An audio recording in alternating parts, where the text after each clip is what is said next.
Thank you very much for your support and interest in our work in Bobcat Alley. My name is Eric Olson. I'm Director of Lands and Rivers for the Nature Conservancy here in New Jersey. And we're doing some really exciting work that I know you'll be proud of. And while we wait for these field trips to begin again, to show you this work in person, hopefully, this program will hopefully inspire you to join us on one of those field trips in the near future. If you have any questions during the presentation, please put them into the chat bar. Someone will be monitoring that, and we'll answer those questions at the end of the program. With that, let's get started. So our key takeaways for the presentation today are these. We want you to leave with knowing that Northwest New Jersey and Bobcat Alley are critical linkages in the Appalachian Mountains. It connects the central region of the Appalachians with the northern region. It's a critical pinch point in the mountain chain. Bobcats are a wonderful example of how species on the move. They need to move to fulfill their full life cycle needs. Connected landscapes and corridors are critical for species to satisfy.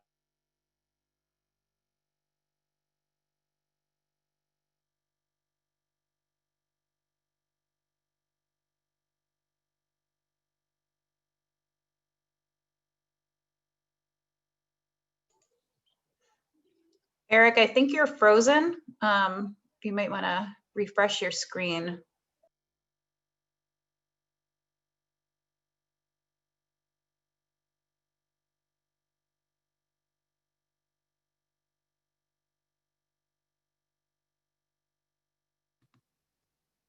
Sorry, folks, we're trying to get Eric back. Hold tight.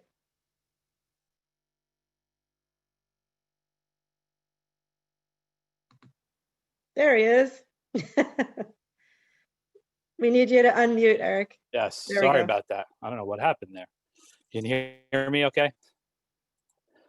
Yeah, we're good. Okay. We're good. So my story begins about 4 years ago, and during a meeting with the Endangered Non-Game Species Program, we were talking about launching a new initiative to document wildlife movement around our Bobcat Alley focus area. And our lead mammal biologist, Gretchen Fowles, mentioned that she had recently put a radio collar on a bobcat on the Kittatinny Ridge in Worthington State Forest, which is right here near the Delaware Water Gap. So several weeks later, they received a call from the Pennsylvania Fish and Boat Commission to notify them that the bobcat that they had collared was found outside of Harrisburg, Pennsylvania, down here, an astounding 116 miles away from where it was collared. It's amazing. So why do I start with this story? Really to show you how important the Appalachians and the Kittatinny Ridge in New Jersey are for species on the move. This bobcat walked a total of 115 miles before it was captured by Pennsylvania Fish and Boats. Pretty remarkable. So we get asked a lot about why we care about bobcats. The answer is we care about all biodiversity, but bobcats are a perfect example of a species on the move, as I mentioned. They have lots of needs, just like other species, to find food, shelter, water, and mates. I mean, because of this, bobcats, in conservation biology terms, are called umbrella species. An umbrella species is a species whose conservation has indirect benefits for many other species that live in the same habitat. And since bobcats have the largest home range size of all species in New Jersey, they move up to 7 miles a day to survive. They are an ideal umbrella species to focus our conservation work on. By protecting land for bobcats, we're also protecting land for porcupines and bears, foxes, salamanders, birds, bats, insects, the large and small alike.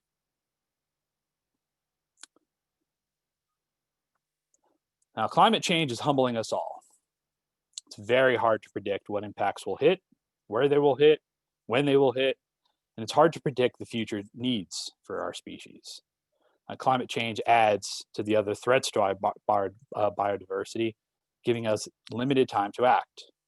Science is telling us that species are moving to adapt to the changing climate on the ground. They're moving higher in elevation and they're moving further northward. Now, our goal must be to give species room to move and the conditions to adapt. Places that are well connected so that species can be moving whenever they need to.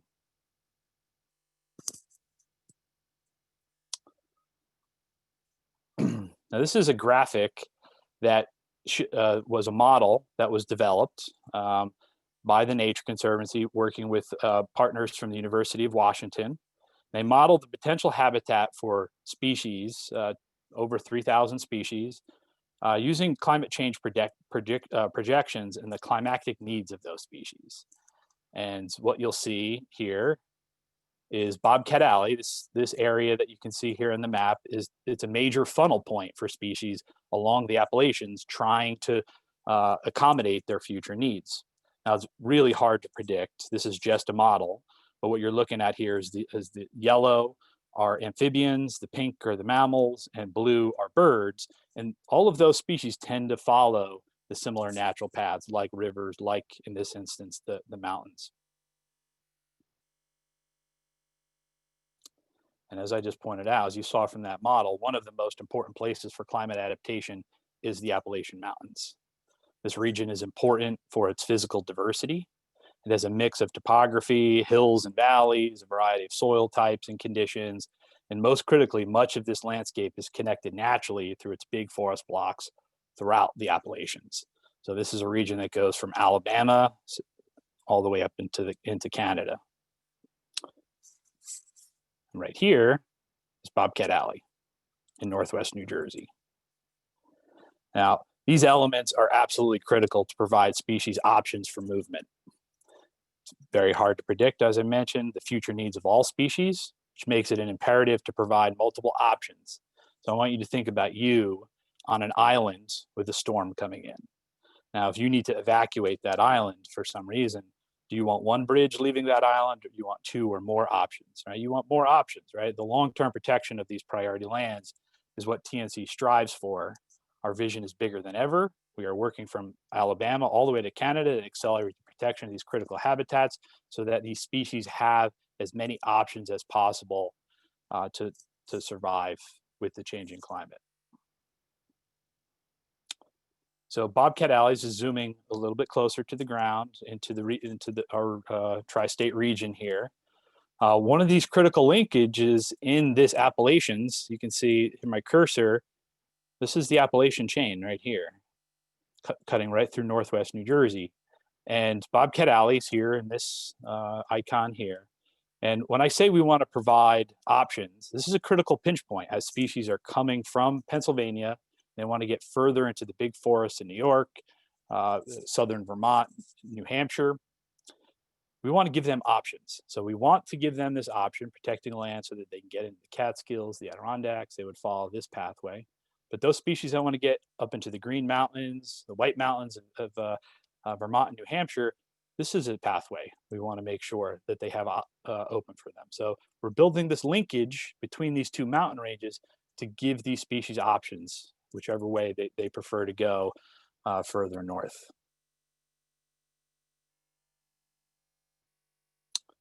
So this is a beautiful view of Bobcat Alley. This is a spectacular view of a sunrise in the northern section of Bobcat Alley. I want to point out, notice the beautiful intact forest here. Now there are certainly homes and certain amounts of development, schools and things sprinkled through here, but it's relatively intact and a lot of it is protected. This is another view. This is up just off of the Appalachian Trail, looking out over, you can see more of the intact forest. This is Fairview Lake. This is Sussex County, New Jersey. I want to point out, look at the highlands in the distance here. That's the region. This is how we want this entire landscape to look. Beautiful, intact forest for all species to be able to move whenever they need to. So this is a check-in. Last night we checked in with one of our staff members who works on the ground in this area, who lives in Bobcat Alley. And we thought that you'd be interested to hear what she has to say.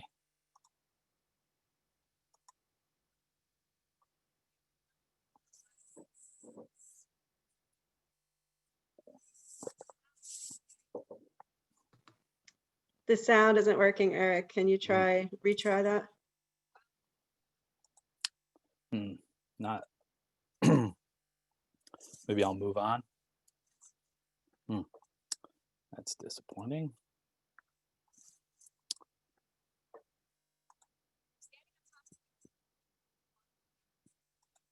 Still not working? Don't hear it. You have that checked off on your share sound? Yeah. Yeah, give me 1 sec. Sorry. It did.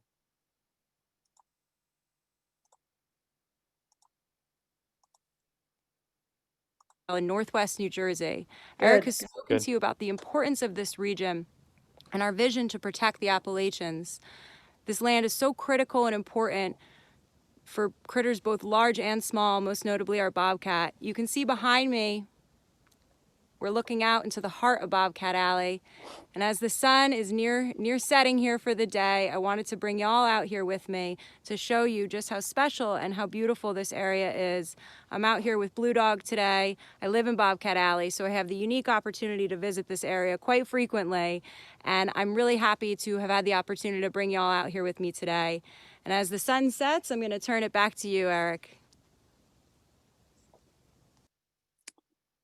That's atop the Kittatinny Ridge in the Delaware Water Gap National Recreation Area. I highly recommend. If you haven't visited along the Appalachian Trail, highly recommend it. So in the 1970s, the bobcat was nearly eliminated from our state due to hunting and habitat loss. Biologists jumped into action. They brought in 24 bobcats from the state of Maine to repopulate the population here in New Jersey.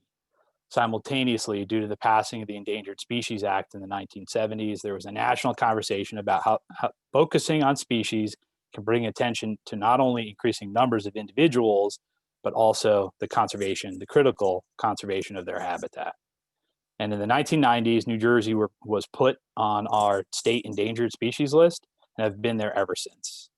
And since then, many conservation organizations, including TNC, have focused on habitat protection as a way to help species like bobcat thrive. And I'll be touching a little bit more about our land protection work a little bit later. Oh, sorry. The good news is that a small population of bobcats is maintaining a strong foothold in New Jersey. They're in North Jersey. Currently, the population sits at about approximately 250 to 350 individuals. And our very own state director celebrated the first week of the new year, 2021, with 2 bobcats in her yard in Byram, Sussex County. They were patrolling around her yard, but don't worry, her chickens were okay. But we've got a lot of work to do to keep their populations healthy and connected in our state. So I want to talk to you for a moment about the threats to bobcats in New Jersey. A big struggle for them here, in addition to habitat loss, is habitat fragmentation.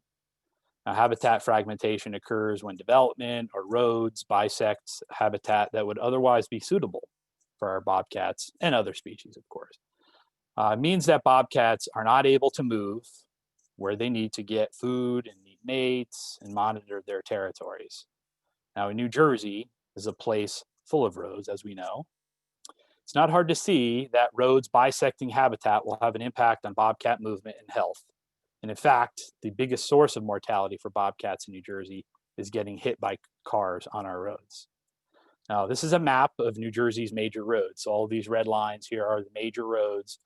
You see the density of roads closer to New York City is much higher. As you get out here into Sussex and Warren County, the density of roads goes down as far as the number of cars, but there are certainly roads that are built within this landscape as well. So the roads, coupled with tracking data of 12 bobcats. So each of these clusters of dots, and I apologize, it might be hard to see. All of these clusters of dots that you see my cursor is one bobcat that we've got tracking data for. So you can see here that the bobcats are staying within the bounds of the roads. In other words, they're not crossing the roads, right? They're staying within the confines of these roads, which means that something we're fearful of is that the genetic diversity of bobcats and the long-term survival might be in danger. So one way that TNC has been working on solutions to this issue is by collaborating with the New Jersey state biologists to understand how and where the wildlife are moving across our roads in this area. And for the past 3 years, we just completed this work. We've monitored wildlife mortality on the roads in Bobcat Alley and put wildlife cameras up on roads and on culverts and bridges to see how wildlife are using existing structures near our roads. And we're hoping our research can help inform improvements to our roadways areas where high numbers of animals are not making it through.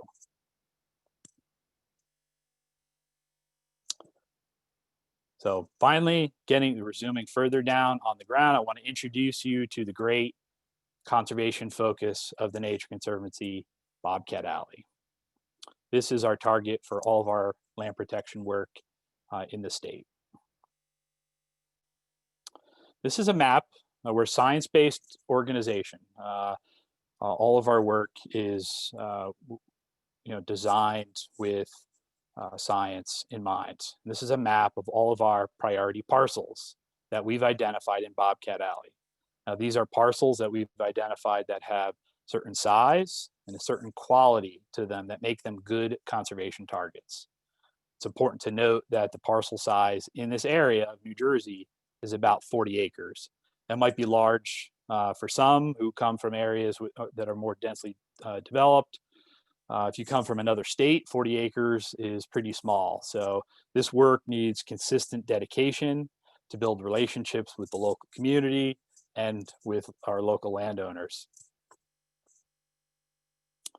And I want to introduce you to one of the landowners that we're working with. It is absolutely critical to the success of our work that we build relationships. That is why this work is legacy work. It's what I like to call it. It's long-standing work. Sometimes takes us a little while to make progress, but building relationships and meeting landowners and connecting their ambitious goals of preserving this region is incredibly important to us. So this is a landowner that we worked with early on in our efforts to preserve Bobcat Alley. His name is Jack and Sarah Brannigan, wonderful landowners located in Stillwater, New Jersey, and Sussex County, right up at the base of the Kittatinny Ridge. And they owned a 55-acre tract that it's actually a better story if it comes from them. So I'll let Jack use his words. Back in 1985, I purchased this 54 plus acres. Across the street from this property, a developer wanted to put in 170 townhouses, parking lot lights, a nightmare, on mostly wetland area. I thought to myself, I don't want this 55 acres or 54 plus acres to become a development. So I invested every cent I had. It's been one of the best decisions of my life. 30 years go by and I got in touch with the Nature Conservancy and things worked out where they were interested in the land, mainly for a project named Bobcat Alley. And as you can see, it's all wooded land, beautiful. And so we came to a decision, my wife and I, to sell the land to the Nature Conservancy. It was great because the best part about it is I could still go on this land. I could still photograph animals, I could still hike, cross-country ski. Since it's been named Bobcat Alley, actually we've gotten a photograph of a bobcat on this land, which I shared with the Nature Conservancy. And it's a nice track, it's beautiful, and it's going to stay this way. And to me, that's the best thing that could have happened. Back in Thank you, Jack. That's great stuff. So we've made significant progress since we launched our Bobcat Alley land protection focus work. I want to point out these are same maps that I showed you earlier. Map right here on the left is what Bobcat Alley looked like in 2014 before we created this initiative. I want to point out a couple colorations. The green here, the light green, is all protected land, either by federal or state ownership. The dark green are preserves. This is our wonderful Blair Creek Preserve. This here is our Johnsonburg Swamp Preserve. Both are wonderful places for you to visit. Take a look at our website, nature.org, if you're interested to take a trip to one of our preserves. This is what Bobcat Alley looks like today as a result of the Nature Conservancy and our partners' work to conserve this area. The dark green that you see that I'm pointing here These are all parcels that we've preserved since 2014. It's 1,300 acres in, I believe, 12 different acquisitions over the last 6 years. It's pretty remarkable. But if you look at this as sort of a patchwork, a quilt that we're trying to sew together, over time, what we want to do is have it develop some patterns of protected lands so that species can walk through protected lands from the Delaware Water Gap all the way to Alamucci State Park, which is a big anchor of protected lands in the Highlands region.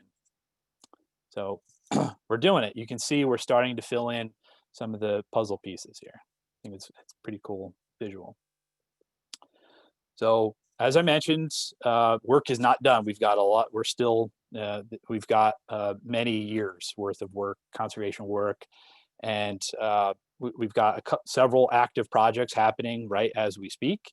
These are three of some of our great examples of work that's happening right now. To the left, this beautiful trail here is a 30-acre addition to Blair Creek Preserve. It's actually adjacent to Mr. Brownigan's property. This is protecting beautiful headwaters of a stream that drains right into the Pollenskill, which is a tributary of the Delaware and the focus of all of our freshwater and dam removal work in New Jersey. This one here in the center, this Limestone Ridge acquisition, is a 22-acre project that is protecting a beautiful limestone forest, lots of hemlock on this tract, and it is completely surrounded by other protected land. Some protected by the Nature Conservancy, other protected by the county, Warren County. And then finally, this property here with this beautiful wetland is a spectacular 145-acre property that is forested, beautiful caves, limestone ridges, and more than a mile frontage on the Pollenskill Valley Rail Trail. If you haven't walked that trail, it's a 25-mile long rail trail that goes from Newton all the way to Knowlton to the Delaware River. It's a beautiful rail trail. This will protect about a mile of viewshed along the trail. And so bringing all the parts of this picture together, I love this visual here. Bobcat's an umbrella species, right? Here we got our little bobcat here, coming down out of the mountains, trying to get to the other mountains there. The importance of decreasing the barriers, right? Thinking about how development in our transportation network impacts wildlife species. These bears here are going underneath the road. How can we make sure that our culverts and our roadways are safe for wildlife? Decreasing the barrier effects of the roads, protecting critical habitat, making sure that this habitat is protected for the bobcats, this is protected, maybe along the streams for the moose, and this is our deer or other species. I'm thinking about the whole Appalachians here. The idea here, this is our goal, that we're creating a landscape where both people and wildlife can thrive together. So this is what you can do to help. We often get this question. By joining this webinar, many of you are already supporters of the Nature Conservancy. It's something that we're always looking for. It's more supporters, more people who are willing to donate to our work. It's critically important. We've got e-newsletters. You can follow us on social media and all the platforms that you see there: Facebook, Instagram, and Twitter. Once COVID lifts, we're hoping that we will have in-person events again. Who knows when that's going to happen, but hopefully this fall. We're always hosting field trips out to see some of this land protection work. We invite you to come along. And we've got a number of really good long-standing partners in this area, lots of good conservation partners. Just look into them as well. And there's some things you can do in your yard. There are a lot of people who focus on wildlife habitat for your yards. Look at what you can do, putting bird feeders out, making sure that your yard is wildlife friendly. That's for sure. And I always like to point out, if you see roadkill on the side of the road, that's an animal trying to get from one side of its habitat to another, right? Just being aware and breaking for wildlife when you can. And of course, we always encourage people to go outside whenever you can and take your kids with you. We need our future generations to care about this work. So with that, we leave you with the last bobcat, the beautiful Jedi. This photo is not taken in New Jersey. This is a graphic that we've worked up, but we all love. We're here. We're the Jedis that we're fighting together hand in hand with bobcats to make sure that they can persevere here in New Jersey. So with that, I will monitor, open it up for some questions, Kara. Great, thanks, Eric. We have a few questions. I'll just read them to you to make it easier. Yep. First question is, are there any bobcats in Somerset County? I've heard reports that there are bobcats in the Sourlands, which a portion of the Sourlands is in Somerset County. Yes, I don't know if we've had any documentations, like photographic evidence, but yeah, state biologists have had records of bobcats in Somerset County. Yes. The next question is, what do bobcats eat? Yeah, it's a good question. Mostly small game. Rabbits are their favorite. They like to feast on rabbits, small birds, small mammals. Yeah, pretty much small game. Great. How long do bobcats live? Yeah, it's a good question. It certainly varies, but I think in the wild they max out about 15 years. Okay. How long will TNC be working on Bobcat Alley? That's a great question. Until we're done. It's when we launched the initiative, we were successful right out of the gate, and then we realized that sometimes it could take a long time, especially when you're talking about 40-acre property sizes. That we have to meet landowners where they're at and work at their pace. So I think that has become a big deal in the last couple of years, is us slowing down and meeting with landowners and building partnerships. It's a critical element. I know I've mentioned partners in the past, but over the last 2 or 3 years, we've really deepened our partnerships with local land trusts in that area, and they're doing this work alongside us, and we're sort of marching into the same direction. So, it's not going to take us many decades to do this work, but I think maybe in 5 to 10 years, I'll bet you we'll be pretty close to having a protected linkage across this region. I was doing some mapping the other day looking at what is already connected, and it's about 5 miles from the Delaware Water Gap to the White Lake Natural Resource Area, which is in the center of Bobcat Alley, where theoretically a bobcat could walk through protected lands from that protected area to another protected area. So we just got to keep that up and make sure we fill in all the gaps. We have a few more. Why is it important to have bobcats in New Jersey? Do they serve a purpose other than being cute? Well, that's a good reason. Yeah, I think they do a little bit as a predator, stabilization of the food web. They don't serve as the top predator like a mountain lion or a wolf would play, but as a predator, they do play a role in balancing the food web a little bit. Two, they're a native organism in the state of New Jersey, and they're the last feline in New Jersey. So as a conservation target, and as a sense of pride, I think the fact that there is a thriving population, for that reason, I think we should be focusing our attention to keeping them healthy. So yeah. What are some other conservation organizations you partner with?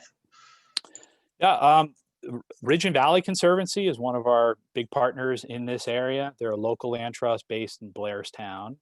The Land Conservancy New Jersey, they're based in Boonton. New Jersey Conservation Foundation, they're based in Chester. The state of New Jersey, they're a big partner, the Green Acres program.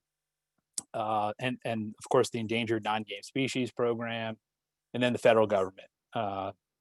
we're always looking for ways to expand the Delaware Water Gap National Recreation Area. Are there bobcats in Hunterdon County? Same answer as before. The Sourlands is a spot where they have been sighted. And so the Sourlands region of New Jersey straddles, the Somerset County and Hunterdon County. So yes, same answer as before. Yes, Okay. likely. Is the New Jersey population of bobcats stable, declining, or growing? I think the terms our biologists would use would be stable.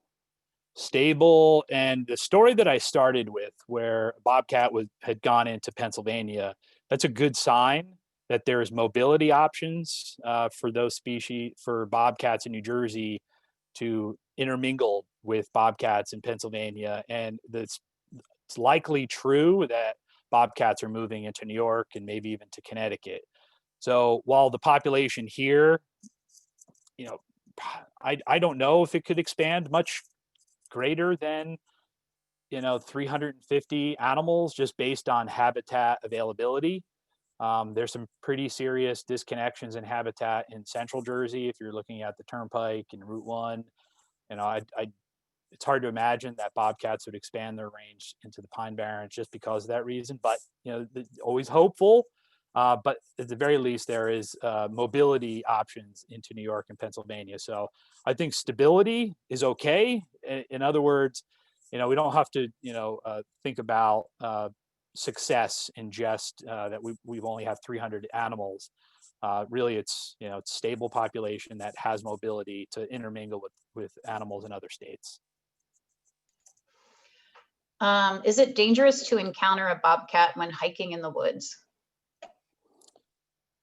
I would probably give a warning for any wild animal in the woods. Yeah, I would be surprised if a bobcat would allow you to get close enough for it to be a danger. So yeah, I would say don't pursue it. But I'd be shocked if a bobcat would even try to approach a human. And it looks like the last question, do you continue to GPS track bobcats? The state does. Yeah, they have radio collars on a number of animals. They actually have a dog that is professionally trained to pick up scat. And that's how they find the animals to collars. They have this dog and it sniffs out the bobcat scat, and then they'll set up a trap that they catch, and then they'll do all of the biological tests on it to make sure it's healthy. They'll take DNA samples and they'll radio collar. So yes, they have a number of individuals. I don't know how many at this point, but they do have radio collars on animals today. Great, that was the last question. Thank you so much, Eric. For everyone who joined us, thank you. And we'll be sending out a follow-up email with more information on how you can get involved and a link to today's webinar. Thank you. Thank you all. Have a great day.